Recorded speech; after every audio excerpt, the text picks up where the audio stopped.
All right, here we are. Got a little tour here. This is my pond property. This is the pond, obviously. There's a little dock. I'll take you over to the dock. So I own, there's a fence over there, maybe you can see. Over to this fence, and then there's another lot next to this one that I own as well on the other side of that fence. So all this lot here is all wild. Needs a lot of cleanup.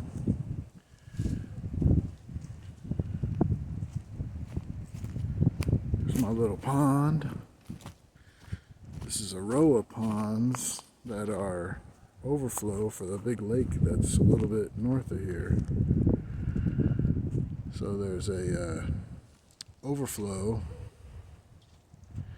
and then this one overflows into the next one. There's about 5 of them. So there's my little dock. It was already out here when I bought the place. It needs some new boards, but it's not falling apart yet. It's my little fire pit. Some branches that need to be burned. There's the neighbor's dumpy lawn.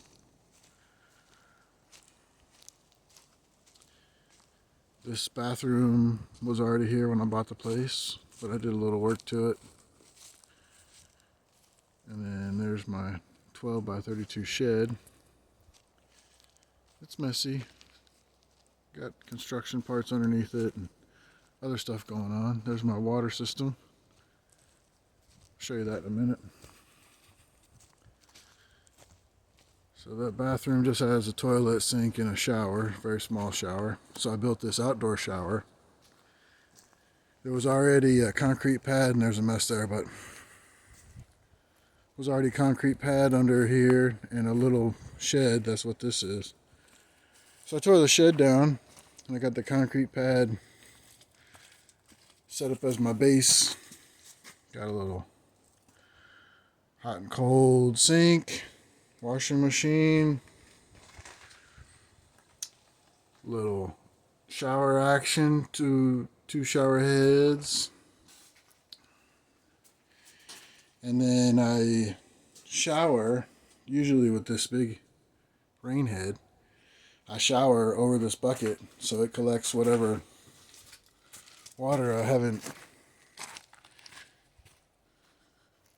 drank or consumed. It collects whatever water falls off of me, and then I use that water to water plants or flush toilet. I got a septic tank, so the toilet's real and it works. I got to pick up some branches that I cut last time I was here. And this is my lady killer. I'd buy a truck, but trucks are too damn expensive. I got that thing for $3,000, 80,000 miles. So I'll look like a sucker mom. I don't care. I can fit a 4x8 sheet of plywood in there, which I wouldn't be able to fit in a truck bed. So here's my water system. Put gutters up on the shed, and then they drain into the first tank, which drains into the second tank. So they work in tandem. And I got a little Harbor Freight pump with a pressure vessel on it. Goes through a couple filters and through this hose, and then feeds the plumbing, which was already here. Feeds the plumbing for this shed, and there's more underground plumbing that goes up to the street with some faucets along the way for water and stuff. So that's nice. I didn't have to do any of that. But as you can see, anything that needs a hole dug or a trench dug, I ain't doing it. So here's my electric line that runs to the shed. That power meter was already here and all that stuff, so I didn't have to do any of that. So I just got my extension cord coming from that outlet. Got another extension cord coming from the bathroom over to that water tank system, because that pump draws too much power. I can't have all my items for the shed with air conditioning, heat, all that kind of stuff running along with the pump. So it has to have its own circuit. But constant gutter cleaning has to happen because all the pine trees and other trees. But there's my mini split that I set up. So that extension cord just wires off, goes over to the mini split because it's 110 volt. And then comes inside. And here is the camping arrangement. I just had plywood floors, so I just polyurethane those. Here's a messy table that I still need to finish, but eventually have a sink, and I'll get some water coming in here. But this place is just run by extension cords, no power outlets, no complexity. I just it came just boards and studs, so I insulated it. Put up this shiplap. There's the other mini splits section. And you can see what I'm doing here with the ceiling. It's going to be just painted boards. I'll get some trim to cover up these areas here that look terrible. And then I haven't figured out what I'm going to do for this little loft ceiling yet. But back behind there, just loft area, storage, whatever you want to use with that.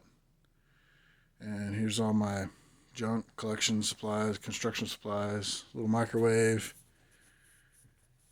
And I got a hot plate that came back from Kuwait. Little toaster. There's an ice maker. And obviously I can't have all these things running all at the same time. It'll pop that circuit, but it does me just fine. And then there's this back wall I put up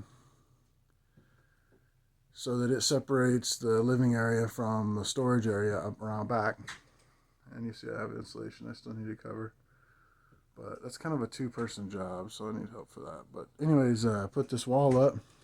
And on the other side of that wall, I've got a 9-foot garage door with about 5 feet of storage space back there. I got a riding lawnmower and a bunch of other equipment back there. And so we're back outside. I got a clothesline. It's like old school living out here. Got me a washing machine, no dryer. Got my own water system. And the water system, I don't have enough storage. I couldn't live out here full time, but it's good for camping. I use up that 500 or so gallons of water pretty quickly. Of course, I don't drink it. Got that 5-gallon container inside the shed for drinking. And then way up there, you see there's some kind of type of building or whatever. That's where the road is. So that's how long the property is. And I put a roof to collect rainwater into a barrel that's sitting out there. And then that waters some vines that I want to try to grow on this trellis. But I think I got to be out here more often than I am in order to keep that watered and happy. Those vines aren't doing too well, but that's the only way you can see the road is right there. That's the power line access. So they clear cut all the stuff right there. So that's why I put up that trellis thing. Give me some privacy and nobody can see me from the road, especially once the bushes come in. So yeah, this is my curvy driveway. Over there you might be able to make out the fence. So got all that brambles and all that stuff I got to clean up. But I'm going to leave most of this stuff here because this is privacy. All these trees, crazy, you think they're all dead, but it's wintertime. And I don't know what kind of tree they are, but they're probably pretty much dead. So yeah, this is it. This is my work in progress.